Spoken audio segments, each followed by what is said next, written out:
कर दे कि जितनी मंदिर है उसको तोड़वा करके सब मस्जिद बनवा दे, ताकि इन लोगों को कोई मस्जिद में जाना ना पड़े। इस तरीके का अगर प्रधानमंत्री या मुख्यमंत्री अगर बयान देंगे, कभी कभी प्रधानमंत्री भी वो कपड़े से पहचान लेते हैं। योगी जी अलग करके बात करते हैं कि अब हमें जो है 3 चाहिए। इनको 3 नहीं चाहिए, इनको 40,000 मस्जिदें चाहिए। मस्जिद और मजार और खानका वगैरह 40,000। अभी जो किसान आए हुए हैं, मालूम पड़ता है कोई विदेश की सेना हमला कर रही है देश पर। इस तरीके से 8-8 फुट की बैरिकेडिंग जमीन में काटा और रोड गड्ढा किया हुआ है। हाँ, तो क्या है मतलब? अरे आप उनसे बात करो ना, क्यों 3 साल से मामले को लटका के रखा है? बात करो। कोई नई चीज तो मांग नहीं कर रहे हैं, जो पुरानी चीज है उसी को बरकरार रखना चाह रहे हैं। कोई नई चीज वो अपने से मांग नहीं रहे, जो पहले था वही चाह रहा है। अस्सलामुअलैकुम, मेरा नाम है मकबूल अहमद और आप देख रहे हैं सदाए न्यूज़ वाराणसी। इस समय हम वाराणसी के जलालीपुरा क्षेत्र में हैं। बात करते हैं, अभी एक सोशल मीडिया पर एक वीडियो वायरल हुआ है। एक अपने आप को आचार्य बताने वाले बाबा हैं जिन्होंने आपत्तिजनक बयान दिया है उसको लेकर, और देश के अंदर जिस तरीके से पूरा नफरती माहौल बनाने की कोशिश की जा रही है, कहीं मस्जिद तो कहीं ईदगाह तो कहीं मदरसा, इन तमाम चीज़ों को धीरे धीरे टारगेट बनाते बनाते देश के माहौल को गर्म करने की और जातिवाद फैलाने की जो काम गोदी मीडिया के साथ जो सत्ता कर रही है, उसके बाद हम बात करते हैं कि इन तमाम चीज़ों को कैसे देखते हैं आप। कि अभी आप देख रहे हैं कि एक आचार्य जो है वहाँ बयान दिया है खड़ा होके। जी, वो आचार्य का हम लोगों ने अपने आप को वो आचार्य जी कहते हैं, मगर जैसा उनका भाषा था वो तो कोई धार्मिक आदमी इस तरीके की बयान नहीं दे सकता। बहरहाल ठीक है, उन्होंने दिया। अब सवाल इस बात का है कि अब जो ये 2022 और 23 का जो दौर चल रहा है, हमें तो ये लगता है कि कहीं ऐसा तो नहीं कि जो अपने आप को जो हिंदू कहते हैं उनके जो 3,68,00,000 देवी देवता हैं, कहीं ऐसा तो नहीं कि उन्होंने अपना धर्म परिवर्तन कर लिया है। देवी देवता कैसे धर्म?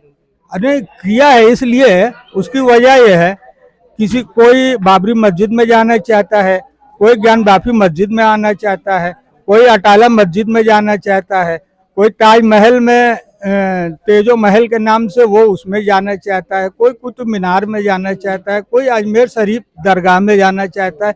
तो हमें तो ऐसा लगता है कि इन लोगों ने अब अपना धर्म परिवर्तन कर लिया है और ये काफ़ी पुराने लोग हो गए हैं, उम्र दराज हो गए हैं। इनको तो अगर गवर्नमेंट इनको आने जाने में थोड़ा सुविधा ये कर दे कि जितनी मंदिर है उसको तोड़वा करके सब मस्जिद बनवा दे, ताकि इन लोगों को कोई मस्जिद में जाना ना पड़े। हाँ, ये है। और अब जो अपने आप को कहते हैं कि हम हिंदू हैं, दुनिया में कोई ऐसा धर्म है ही नहीं जो हिंदू नाम का हो। दुनिया में जी, पूरे कोई धर्म नहीं है, कोई धर्म है ही नहीं कि जो कोई हिंदू हो। जो अपने आप को हिंदू कहते हैं उनको पता ही नहीं है कि हिंदू माने क्या होता है।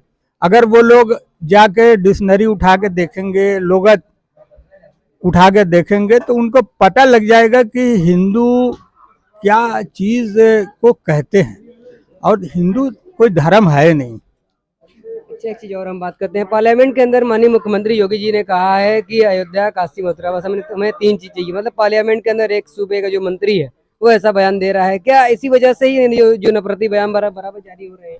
देखिए, वो मुख्यमंत्री हैं तो वो सबके लिए है, मगर जिस तरीके का वो बयान दिए हैं, मतलब बेजिम्मेदाराना बयान, कोई जिम्मेदारी नहीं है।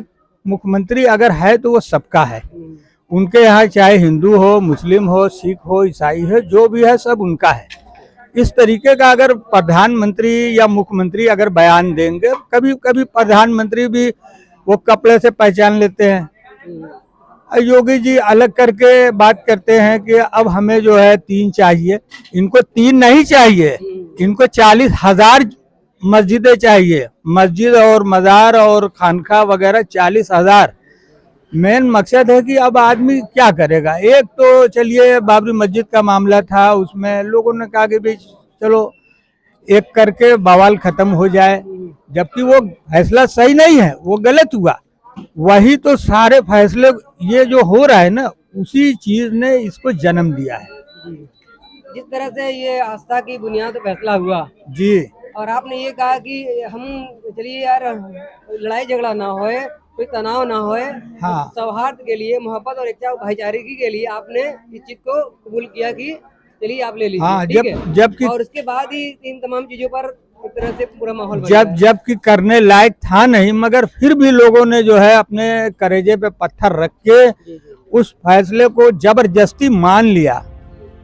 तो अब सवाल इस बात का है कि जिस तरीके से ये चल रहा है, योगी जी कहते हैं कि वो हनुमान जी को तो 5 गांव चाहिए था, हमें तो सिर्फ 3 चाहिए। अरे क्या मतलब है, आप 3 कहेंगे, कोई आएगा 30,000 कहेगा, फिर कोई आएगा 40,000 कहेगा, तो इन लोगों को 40,000 टारगेट है।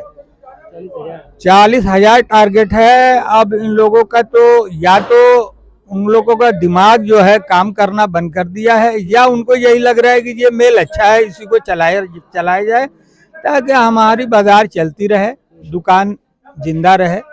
और इससे दुकान नहीं, अभी देखिए दिल्ली में, हरियाणा के अंदर जो नहीं हल्द्वानी नहीं, अभी जो किसान आए हुए हैं, मालूम पड़ता है कोई विदेश की सेना हमला कर रही है देश पर। इस तरीके से 8-8 फुट की बैरिकेडिंग जमीन में काटा और रोड गड्ढा किया हुआ है। हाँ, तो क्या है मतलब, अरे आप उनसे बात करो ना, क्यों 3 साल से मामले को लटका के रखा है, बात करो। कोई नई चीज तो मांग नहीं कर रहे हैं, जो पुरानी चीज है उसी को बरकरार रखना चाह रहे हैं। कोई नई चीज वो अपने से मांग नहीं रहे, जो पहले था वही चाह रहा है। इसी तरीके से हम लोगों के बिजली के मामले में भी हम लोगों ने लेटर दे दे के योगी को और प्रधानमंत्री को, तमाम लोगों को लेटर देकर थक चुके, कोई सुनने वाला नहीं है। मतलब देश कैसे चल रहा है समझ में नहीं आ रहा है। अब देखिए आगे क्या होता है। अब मैं तो एक गाना जो है गा के अपनी बात को खत्म करना चाहता हूँ। वो कौन सा गाना है, एक गाना है, अब वो तो भाई किसी ने गाया है कोई जमाने में, मगर गाना या शायर कोई भी बात कहता है तो हर जमाने में फिट होती है, जब जैसा दौर आता है फिट हो जाती है। तो एक वक्त फिल्म है थी पुरानी जमाने की, उसमें गाना गाया है, आदमी को चाहिए वक्त से डर कर रहे, कौन जाने किस घड़ी वक्त का बदले मिजाज, वक्त का बदले मिजाज। तो आदमी को चाहिए कि ठीक है, सत्ता मिली है तो उसका नाजायज फायदा ना उठाया जाए, डर के रहो।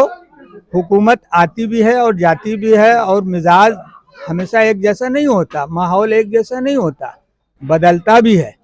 अभी देखा आपने फलस्तीन के अंदर इजराइल 70 साल से जुल्म ढा रहा है, वहां पे वो कहता है कि मैं दुनिया का सबसे बड़ा सुपर पावर हूँ, और एक छोटा सा हमास ग्रुप से वो ऐसा मार खा रहा है, ऐसा मार खा रहा है कि दुनिया में ऐसी टैंक कहीं नहीं टूटी होगी जैसा कि कूड़ा की तरह टैंक टूट रही है, कूड़ा की तरह। और हमारे बाप दादाओं ने ये कभी सोचा नहीं होगा, देखा नहीं होगा, जिस तरीके से यमन के अंदर बेड़ा, जिसको बेड़ा कहा जाता है, अमेरिका का बेड़ा, बर्तानिया का बेड़ा, और जहाजे हर रोज 2 ठे 3 ठे कागज की तरह टूट रही है। तो मिजाज बदलता है जमाना। वो जब अमेरिका का मिजाज बदल रहा है, उसका दौर लद रहा है, तो और भी लोग जो उल्टे सीधे काम करेंगे, दौर सबका लदेगा। ऐसा एक सवाल तो आखिरी सवाल हम भी पूछ लेते हैं कि जिस तरह से आस्था का राजनीतिकरण किया जा रहा है, पार्लियामेंट से लेकर बाहर तक सिर्फ मंदिर की बात की जा रही है और कहीं कहीं मस्जिद तोड़ी जा रही है, ऐसे वक्त में मुसलमानों को किसके तरफ जाना चाहिए? कौन सी पार्टी जो सेकुलर है, जो सही वोट जाना चाहिए मुसलमानों का एकजुटता के साथ, क्या लगता है? देखिए अभी इलेक्शन में टाइम है और वोट एक ऐसी चीज है कि हर चीज बताई नहीं जा सकती कि किधर जाना चाहिए। वक्त बदलेगा, बात बदलेगी, जिधर जाना होगा चला जाएगा, ये कह के नहीं जाता है। अभी पाकिस्तान में आपने देखा जिसके लेकर के लड़ाई चल रहा है उसको जेल में जबरदस्ती डाला गया, उसका सिंबल छीना गया, उसके बावजूद भी वो 170-80 सीट पाया है, फिर भी उसको बनने नहीं दिया जा रहा है। तो वक्त बदलता है, मिजाज बदलता है और हुकूमतें वही रहती है, पाकिस्तान भी वही रहेगा, इंडिया भी वही रहेगा, मिजाज बदलता है पब्लिक का। अभी कल कुवैत के अंदर वहाँ की जो है तो वो क्या नाम है, वहाँ की हुकूमत बदल गई। तो अभी तो शुरुआत है।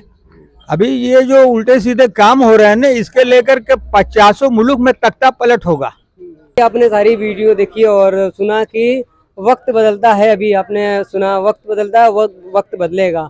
तो इस समय सत्ता को और जो भी लोग हैं उनको बस यही मैसेज का ख्याल रखना है कि आज जितना भी जातिवाद फैलाना है फैला लीजिए। आज सत्ता में है, अपने सत्ता का इतना पावर दिखाना है दिखा लीजिए, लेकिन अगर सत्ता परिवर्तन हुआ तो फिर सामान्य चीजें हो जाएंगी। और जो मुस्लिम जो वोट है वो जो चुनाव करीब आएगा तो उसका वक्त बताएगा कि किसे देना है और किसे जिताना है, इंडिया या एनडीए जो भी। तो मिलते हैं अगली वीडियो में। सदाए न्यूज़ चैनल को लाइक करें, सब्सक्राइब करें, दोस्तों में शेयर करें और अपना ओपिनियन कमेंट बॉक्स में ज़रूर दें कि आप क्या विचार रखते हैं देश के हालात पर।